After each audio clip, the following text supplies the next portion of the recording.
Marcos, the first storm.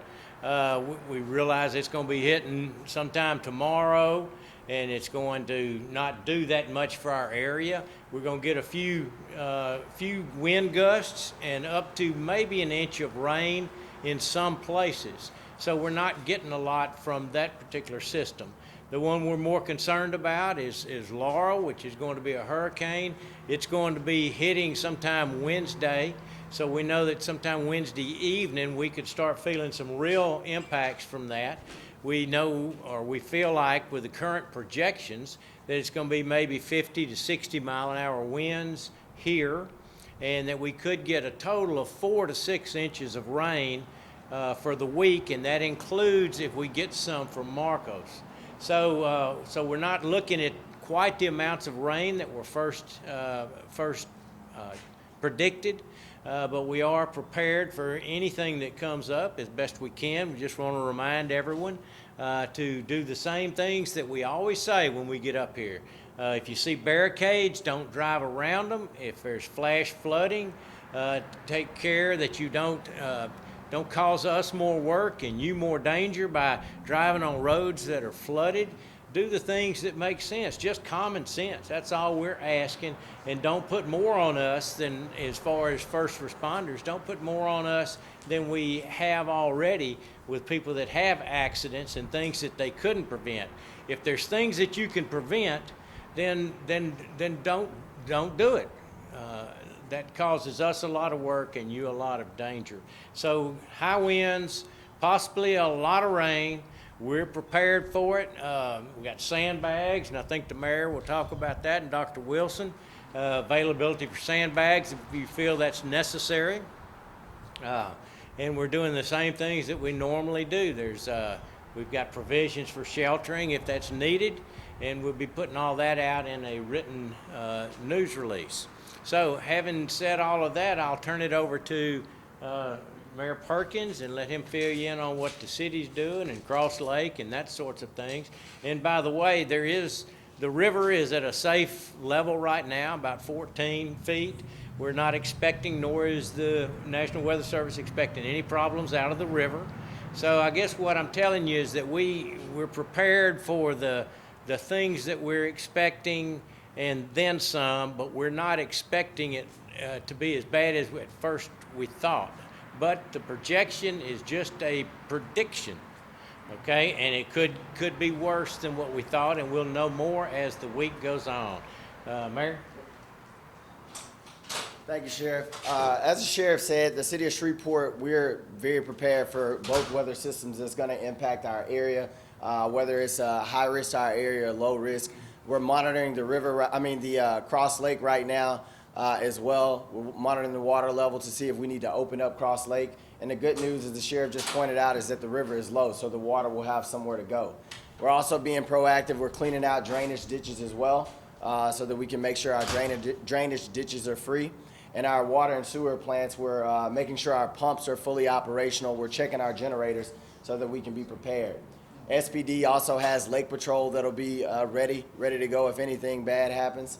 And Shreveport Fire Department, the search and rescue teams are postured and ready to go as well. So City of Shreveport is ready to go. I just want to reiterate the message that the Sheriff had to the citizens. Please be responsible. Don't put yourselves in any kind of compromising positions. Make sure you're charging devices. Make sure you have extra batteries. And stay tuned. Watch the news. Get on social media. Watch social media and track these storms to see what the impact will be in our area, and stay safe. Please don't jeopardize any of our first responders' lives because, you wanted to go past the barrier or you wanted to take a shortcut once the weather gets bad. We need everybody to stay safe, and that way, overall, we can be a safer community throughout these two storm systems. So that's all I have to add. I'll bring it up. Good afternoon, everyone. The Caddo Parish Commission is working closely with the Homeland Security Office. We will continue to monitor weather conditions. We also want to let you know that we'll be providing sandbags starting tomorrow morning at 1701 Monte Street, and we're limiting the sandbags to 25 bags per car. And I would encourage you all, if you have senior citizens living in your area, please help them out. Consider that they may not be able to handle the bags. And also that I want to reiterate what the sheriff and the mayor said. We'll be out looking at areas where our roads typically go underwater, and we'll put barricades out. And please do not go around the barricades because that'll be putting yourselves at risk. And please be alert. And if you see anything unusual down tree across the road, please call the sheriff's department, who in turn will notify us, and our public works team are ready to go. So the bottom line here is stay safe, stay at home if you don't need to be outside traveling. So the emergency response folks can go out and monitor, do the things we need to do without having to deal with other folks that shouldn't be out there on the road. That's all we have to say at this point. Yeah, Sheriff, can I add something really quick? I forgot to talk. Dr. Wilson reminded me, if you need sandbags, you can go to 3825 Old Mansfield Road to pick up sandbags from the city. It's 25 sandbags per vehicle. But also during this time, if you're picking up sandbags and you know your neighborhood or your house is prone to flooding, please look around you and be mindful of your neighbors. If you have neighbors that are seniors or if you have neighbors that are disabled, please look after them during this time as well. Again, this really has to be a community effort for us to make sure we get on the other side of this. It's nothing new for us. We've seen these storm systems before, but just be mindful of your safety and those around you. That'll be very helpful to us.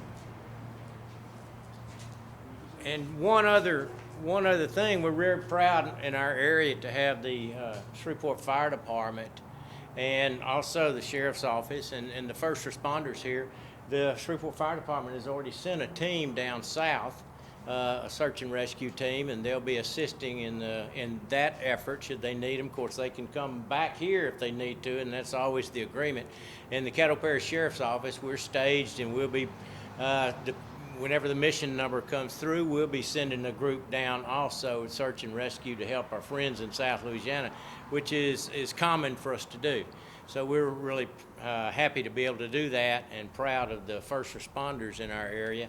Also, the sandbags that they'll be picking up, it's kind of a unique situation. Right now, because of the governor's order and the Department of Corrections, we're not able to use inmates outside of the facility because of COVID. Therefore, we are, because of the National Guard and Camp Minden, they have an abundance of sandbags there. So the Caddo Parish Commission, the Caddo Parish is sending vehicles over there to pick up 25,000 sandbags to bring over here for the city of Shreveport and the parish of Caddo to distribute. So we're thankful for the National Guard and what they do there, and it helps us in a time when we can't be filling up sandbags, and they have more bags there if we need those. So it's a good, I just want you to say that to tell you how a lot of times you don't see the seamless way that we help South Louisiana, how the parish helps the city helps the parish, the sheriff's office helps the city. I mean, it all works together. I think you ought to be very proud of what goes on in our part of the world. I know I'm proud of the system and the cooperation that we have here. Do you have any questions? Yes, sir.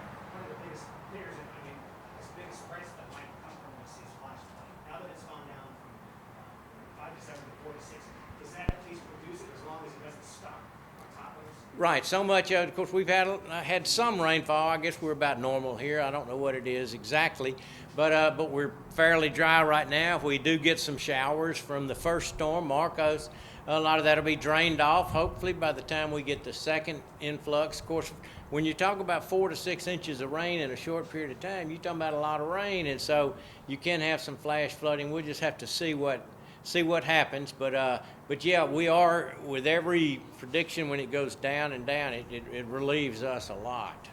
Sheriff, in the past, Shreveport has been home to evacuees. The other said earlier this weekend that there will be no congregate shelter, which means like despite that, the rural parishes going to, I forget where, there is a shelter. Do we have plans for handling evacuees, either in hotels or in places? Yes, we have provisions that have been made through the Governor's Office of Homeland Security and the Red Cross. And those provisions are that we're trying not to open any large congregate shelters because of COVID and because there's been more effort made to shelter further south than coming all the way up here. And there's also as I started to say, there's kind of, I guess you might call it a voucher system, but there is a system through the Red Cross where the state of Louisiana will pay particular hotel, motel rooms for people that are displaced because of the hurricanes that happen to come up here and for short stays, short sheltering. Is the parish working with the Tourism Commission to see if there are hotels available for people to find themselves driving up here? Yes, we can answer those questions. I mean, if somebody drives up here and they need a place to stay, I promise you that the citizens of Caddo Parish in Shreveport, Louisiana, and the availabilities in the Red Cross, we will make provisions and figure out something for them. But we're not encouraging that. We're saying find a place closer to home. It just makes more sense unless something's destroyed. It's my understanding, though, that the state hasn't contacted you guys at all yet for contingencies, has it? No, other than we're aware of what to do about the hotels and the motels and that voucher system, but they have not contacted us like they normally do about opening up such places as the Hirsch or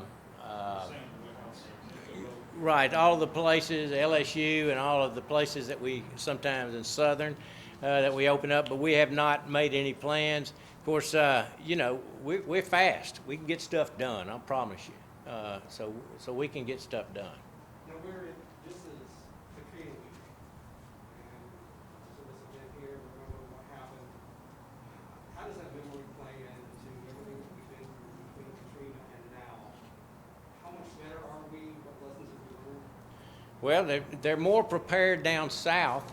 I know that through New Orleans and the levee systems and the way to evacuate folks and the evacuation orders, all of that, they're more prepared.